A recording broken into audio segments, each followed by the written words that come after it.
आज सुनिए देश की प्रसिद्ध साहित्यकार कृष्णा सोबती की लिखी हुई कहानी बहनें। कृष्णा जी हिंदी भाषा की कथा लेखिका और निबंधकार थीं।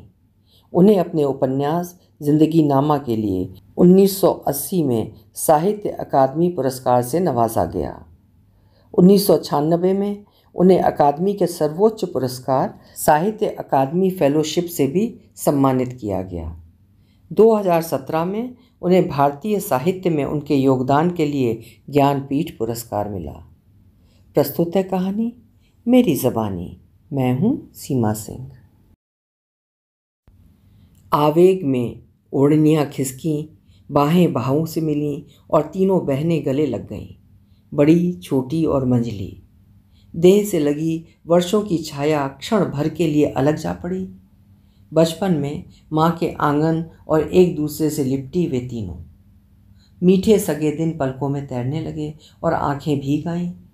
ममता से उमड़े गहरे आलिंगन, घर गृहस्थी के डोरों में उलझे अंतर के नीचे छिपी प्यार की स्मृतियाँ उछल उछल कर आंचल भिगोने लगीं। एक ही आंगन में खेली कूदी, पर बड़ी होकर वे दूर दूर किनारों से जा लगीं। घर आंगन बदल गए, प्यार के नाते बदल गए और आसपास जैसे अपनी अपनी परछाइयाँ घूमने लगीं। फिर तो इसी तरह कभी कभी शादी ब्याहों में 2-4 दिनों का मेल और फिर भर्राए कंठों से विदाई। बड़ी ने कंधे पर हल्के से मंजली का सिर उठाया और माथा चूमकर गीले स्वर में बोली, मंजली, ये दिन आ गया है तुम्हारी राह देखने। धर्म के ब्याह में ना आती तो मन का तार तुम्हारी ओर ही बजता रहता। मंजली ने आंचल से आंखें पोंछी और बहन की ओर स्नेह से निहारते हुए कहा, बहन, क्यों ना आती बेटे के ब्याह में? आज के दिन बलिहारी जाऊं, मेरा बच्चा घोड़ी चढ़ेगा, सेरा बंधेगा। बहन, मेरे बच्चे को बुलाओ तो। और फिर जरा हंसी, अरे आज तो दूल्हे को कुटुंब परिवार घेर कर बैठा होगा। हाँ बहन, मेरी बहू कैसी है? कपड़े लत्ते गहना गांठा तो सब बनवा लिया है ना? बड़ी व्यस्त भाव से अपनी बहनों के लिए खाने पीने को कहने रसोई घर की ओर जा रही थी। बहन की बात सुनकर लाड़ में भीग गई। जाते जाते रुकी, मंजली, लड़की का भाग्य अच्छा है, सब कुछ चाव से बनवाया है। तुम जानो, अब वो पहली बात तो रही नहीं। किनारी गोटे और तिल्ले से भरपूर जोड़े अब कौन पहनता है? वो तो अपने दिनों में ही होते थे, 100-100 तोले से जड़े भारी जोड़े। मंजली, तुम्हारे ब्याह में माँ ने लाल पट्टे की ओढ़नी बनवाई थी, भारी काम के नीचे कपड़ा दिखना पड़ता था। कहते कहते बड़ी ठिठक कर खड़ी रह गई। मंजली ने एक बार आहत सी दृष्टि से दोनों बहनों की ओर देखा, फिर एकाएक संभल कर कहा, बहन, तब तो चलन ही कुछ और थे। हाँ, जरा धर्म को तो बुलाओ बड़ी बहन। बड़ी ने इस बार मंजली की ओर देखा नहीं, जाते जाते बोली, छोटी मंजली, तुम दोनों नहा धो लो, रात भर की थकान और मैं खड़ी खड़ी तुम्हें बातों में ही लगाए रही। बड़ी ने पीठ मोड़ी, छोटी ने देखा, आज नाते रिश्तों से भरे ब्याह वाले घर में बहन सचमुच ही मालकिन सी लगती है। सगुणों की लाल ओढ़नी में उसका साफ रंग और भी निखर उठा है। चाल में अधिकार है और हृदय में दूल्हे की माँ होने की उमंग। मंजली के लंबे श्वास ने छोटी को चौंका दिया। आंखों में पानी नहीं था, पर किसी गहरे दुख की छाया में आंखें जकड़ गई थीं। भारी कंठ से वो किसी तरह से रोके हुए आंसुओं को बिछा नहीं पाई। बड़ी कठिनाई से वो कह सकी, छोटी। बहन की ये विवशता भरी आवाज़ सुनकर छोटी का मन भर आया। दिल हुआ बहन के गले लगकर जी भर रो ले, पर सामने ही बड़ी की सास चली आ रही थी। किसी तरह संभल कर वो हंसी और बोली, बहन, मौसी आ रही हैं। बुढ़िया में कोई फर्क नहीं, कमर झुक गई है, पर आंखों में परखने की वही तेजी है। मंजली उठकर बड़ी की सास के गले लगी और मृदु स्वर में बोली, मौसी, बहुत बहुत बधाई। बधाइयाँ तुम्हें हो बेटी, बधाइयाँ लड़के की मौसियों को। बच्ची, तुम दोनों की राह ताकते तो बहू की आंखें थक गईं। मौसी बैठने को हुई और आसपास निगाहें घुमाकर बहू के बहनों के सामान पर नज़र डालने से चूकी नहीं। फैली हुई चीज़ों में फलों और मिठाइयों के बड़े बड़े टोकरे दिखे। बुढ़िया ने छोटी की पीठ पर हाथ फेर कर कहा, बेटी, अकेली आई हो, ये अच्छा नहीं किया। जमाई को क्या 2-4 दिन की भी छुट्टी नहीं मिल सकती थी? छोटी ने मुस्कुराकर छिपी दृष्टि से मंजली की ओर देखा और बोली, मौसी, छुट्टी मिलती तो क्या वे ना आते? धर्म के ब्याह की तो 7 परायों को खुशी है। उन्हें तो बारात में जाने का इतना चाव था, पर मौसी, नौकरी का मामला ठहरा? मौसी मंजली की ओर मुड़ी। बेटी, सास ससुर तो अच्छे हैं, सुना था कारोबार के 2 हिस्से हो गए हैं।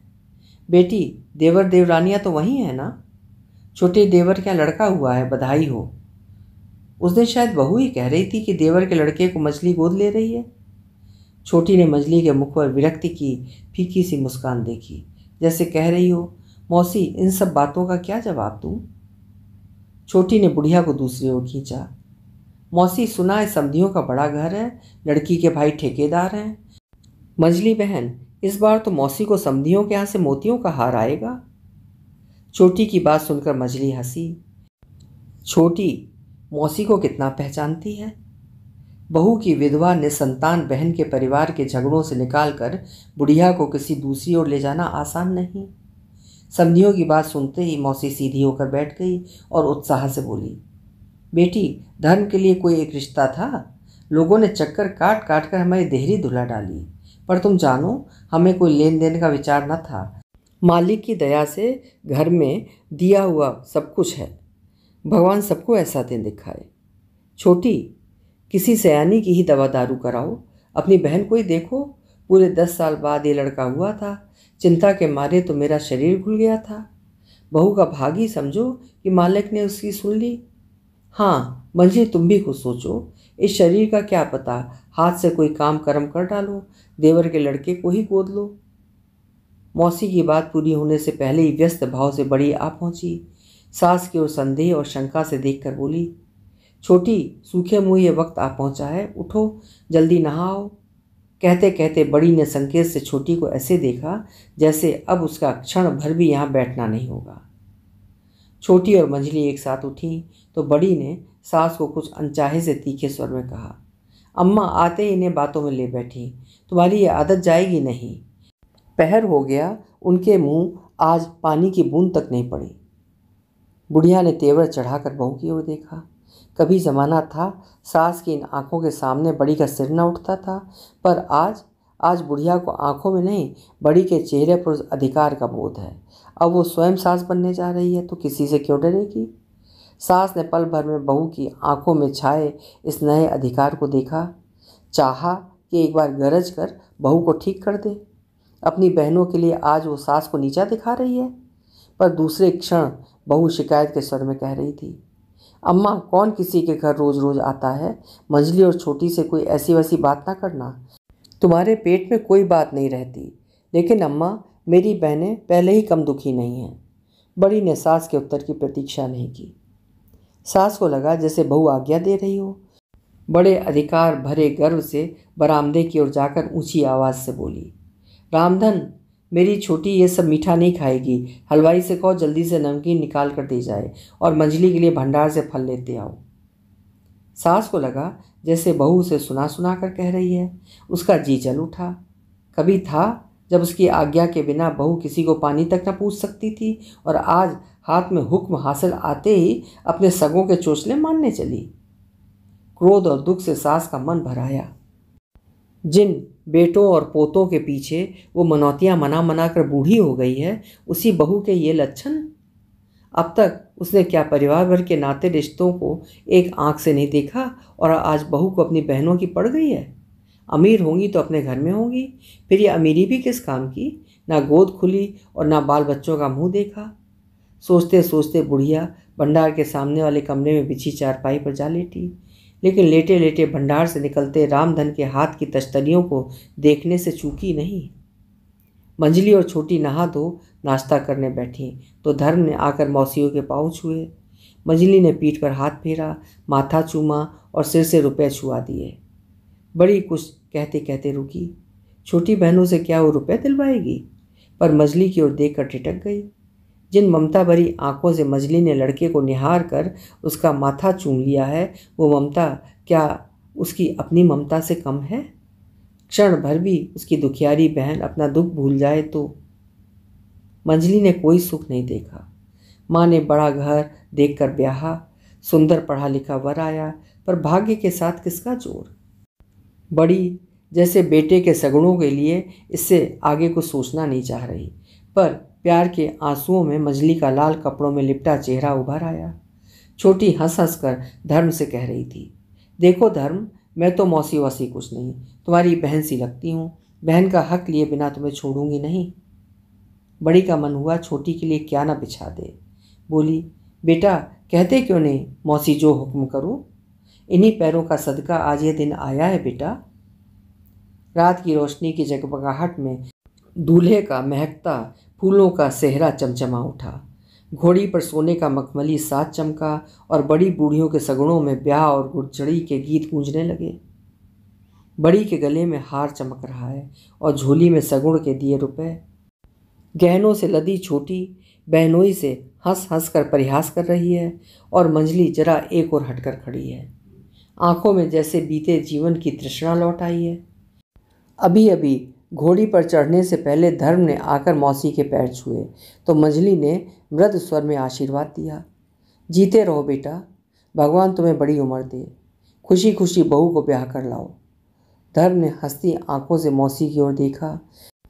सामने से सीधे सादे कपड़ों में खड़ी मौसी के मलिन चेहरे की जगह लाज से सकुचाई रंग बिरंगे कपड़ों में लिपटी छाया आ खड़ी हुई। मन रस में भीग गया। कोई रिश्ते की भाभी हंसकर बोली, देवर कहाँ देख रहे हो, यह ससुराल तो नहीं है जहाँ लड़कियों में से किसी को ढूंढ रहे हो। आसपास खड़ी लड़कियाँ खिलखिला दी। उनके साथ साथ मंजली भी हंसी, पर इस हंसने में जैसे होंठ ही हिलकर रह गए। बीते वर्षों ने करवट ली।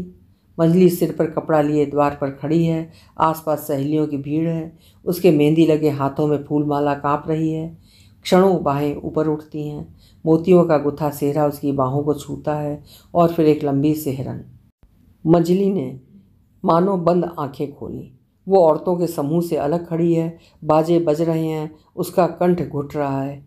पंडित जी का ऊंचा उच्चारण धीरे धीरे उसे झकझोर रहा है।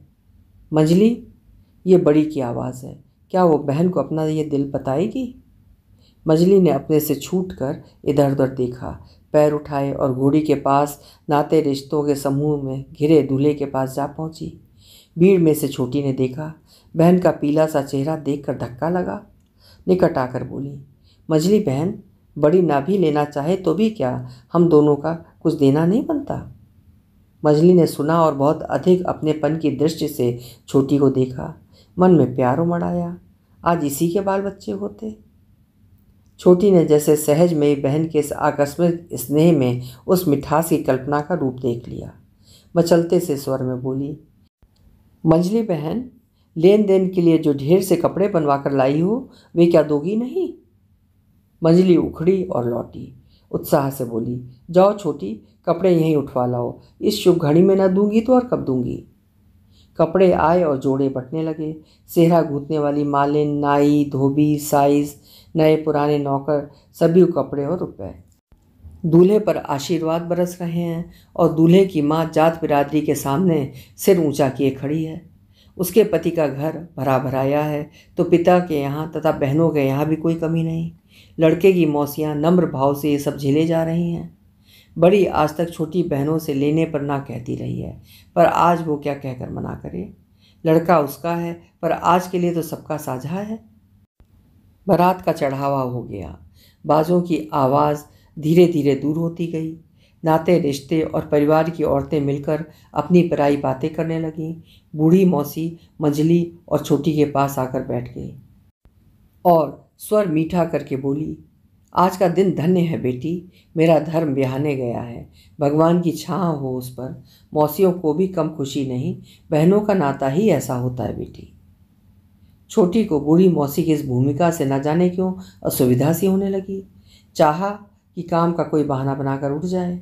मंजली तो जैसे वहाँ नहीं थी, कहीं और थी। वो कहीं दूर देख रही थी। कान जैसे इस कोलाहल में से किन्हीं बीते हुए स्वरों को सुन रहे थे। मंजली, तुम्हारा सुख भगवान से देखा नहीं गया। अब तो यही है बेटी, किसी बच्चे को पाल पोस कर बड़ा करो, वो तुम्हें अपना समझे, तुम उसके मुंह की ओर देखो। बेटी, सुख में सब अपने हैं, पर उम्र भर कौन किसका साथ देता है। छोटी ने मौसी की बात अनसुनी कर मंजली की बाह थाम कर कहा, उठो बहन, दिन भर से लेटी नहीं हो, अब आराम करो, कल सुबह फिर माँ की देन देनी है। हाँ मौसी, तुम्हारी समधिर इस बार भी तुम्हारे पट्ट की ओढ़नी और सोने के बटनों को भूली नहीं है। मौसी प्रसन्नता को छिपाती हुई बोली, बेटी मेरी समधिन का दिया सिर माथे पर, प्यार प्यार में इतना निभ गई है। मौसी को वहीं छोड़कर छोटी मजली को कमरे में लिवा ले गई। शैया पर लिटाकर कपड़ा उड़ा दिया।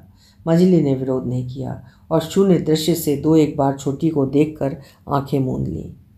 ये बहन का घर है, पर इस घर में भी उसका अपना कोई नहीं, न घर न बाहर। सुबह मजली उठी तो स्वस्थ थी। छोटी के मस्तक पर रेखाएं उभर आई थीं। बड़ी से जाकर बोली, बड़ी, मजली बहन को अकेले देखा नहीं जाता।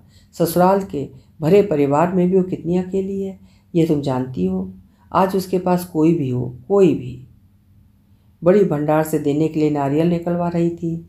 सुनकर क्षण भर के लिए ठहर सी गई। एक बार अर्थपूर्ण दृष्टि से छोटी की ओर देखकर बोली, छोटी, ये क्या मैं नहीं जानती, पर भाग्य अपने अपने। कहते कहते बहन के लिए उमड़ी सहानुभूति से बड़ी का स्वर स्वस्थ नहीं रह गया। झन झन गहनों की झनकार में दुल्हन ससुराल पहुंच गई। नाते की बहनों ने मन मांगे उपहार लिए, बहू को गहने कपड़े भेंट किए और बड़ी ने इतने वर्ष सास की अधिकारपूर्ण छाया के नीचे रहकर आज सास का पद संभाल लिया। सब बधाइयाँ ले देकर अपने अपने घर चलने लगे। छोटी और मजली ने भी चलने की तैयारी की। कल मुँह अंधेरे दोनों गाड़ी चढ़ जाएंगी। छोटी 2-4 दिन मजली के यहाँ ठहर कर आगे जाएगी। दिन भर नई दुल्हन और जाने वाले संबंधियों में व्यस्त रहने पर रात को देर गए बड़ी अपने बहनों के पास आ बैठी। अपने ही घर का एक कमरा जाने क्यों आज उसे अपरिचित सा लग रहा था। बहनों के मलिन पर हंसते चेहरे देखकर वो खुश नहीं हो सकी। लगा जैसे आज उसके घर की प्रसन्नता किसी दूसरे के दुख की छाया है। बहनें उसकी हैं, पर वो घर का धनी, बेटा बहू सब उसके बहुत अपने हैं, बहुत सगे हैं। इन सब के सामने ये दोनों बीत गए बचपन की सहेलियाँ सी लगती हैं। भरसक स्वर में लाड़ भर कर बोली, मजली छोटी, मैं चाहती थी कि तुम कुछ दिन यहाँ रहती, कब कब आना होता है। पर आगे लंबे अरसे तक बिछुड़ने की बात सोचकर उसका गला भर आया। फिर ओढ़नी से आंखें पोंछकर कहा, मजली, कोई किसी का दुख नहीं काट सकता। मैं तो इस घर गृहस्थी में बंधी हूँ, पर धर्म को तुम पराया न समझना। मंजली और छोटी के बंधे आंसू एक ही साथ गिरने लगे। रात्रि की निस्तब्धता में तीनों बहनें कब तक इसी तरह बैठी रहीं, कुछ पता नहीं। इसी तरह कई पहर बीत गए। एकाएक मंजली उठी। आंखें अब तक सूख चुकी थीं। बकस खोलकर 2 मखमली डिब्बे निकालकर बड़ी के हाथ में देते हुए बोली, बहन तुम्हें नहीं दे रही, मेरी बहू को दे देना। सुबह चलती बार शायद न मिल सकूं उससे। बड़ी निरुत्तर सी, थकी सी कई क्षण दोनों की ओर देखती रही। दूर कहीं मुर्गे ने बांग दी। रात बीत गई थी। बड़ी की दृष्टि अनायास खुले द्वार की ओर गई और जब लौटी तो डबडबाकर अंधी हो गई थी। दोनों बहनों को गोद में भरकर फपक फपक कर रो पड़ी। बचपन साथ साथ एक ही माँ की गोद में बीता था, पर समय की लंबी अवधि ने उनको कितना दूर कर दिया था। और अब एक दूसरे का दुख सुख नहीं बटा सकती थी, नहीं बटा सकती। एक ही झोली में तीनों के आंसू गिर रहे थे, पर अब ये क्षण भर का साथ, फिर उन्हें बिछुड़ जाना है। कितनी देर के लिए कुछ पता नहीं। वर्षों का लंबा बिछोह तीनों बहनों के सिर पर झूल रहा था। एक माँ की बेटियाँ, पर अब वे एक नहीं। उनके घर एक नहीं, उनके प्यार के नाते एक नहीं। वे तो जैसे एक ही घर आंगन से उठकर अलग अलग किनारे जा लगी हैं। अभी आप सुन रहे थे 3 सहोदराओं अर्थात बहनों की स्नेह से भरी हुई कहानी। इसे लिखा था कृष्णा सोबती जी ने। ये कहानी नवंबर 1952 में प्रकाशित हुई थी। कल फिर मिलेंगे। हिंदी साहित्य की श्रेष्ठ कहानियाँ सुनते रहने के लिए मेरे चैनल्स को सब्सक्राइब करना नहीं भूलिएगा। लाइक भी करिएगा और शेयर भी करिएगा। बहुत बहुत धन्यवाद।